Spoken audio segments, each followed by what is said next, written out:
আপনি আমার ড্রাইভারের জিজ্ঞাসা করে দেখেন, অর্থাৎ একটা মাহফিলের দাওয়াত রমজানে নেই না, সব ব্যস্ততা বন্ধ। শুধুই রমজান মানে আমার আল্লাহ আমার যদি হায়াত দেয় তো আমার জিম্মাদারি হলো শুধুই জিকির, শুধুই তেলাওয়াত, শুধুই কান্নাকাটি, শুধুই রোনাজারি, শুধুই কোরআনুল কারীমের তেলাওয়াত।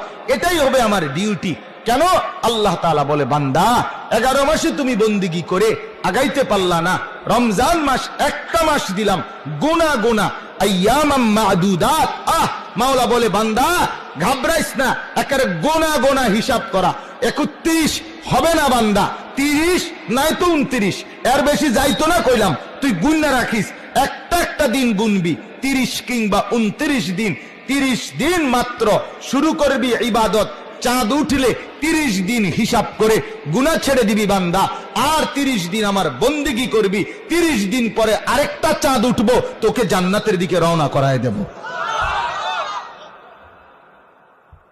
হ্যাঁ, 1 মাসে তুই মুত্তাকি হবি, 1 মাসেই জান্নাতি হবি। বলেন আলহামদুলিল্লাহ, বলেন আলহামদুলিল্লাহ। অতএব রমজান কলিজা দিয়া বুঝার মতো মাস, ইবাদতের মাস। অতএব আপনারা আমরা প্রত্যেকে ফিকির করেন, আমার বাপ আখিরাতের নাজাত ছাড়া বান্দার কোনো উপায় নাই।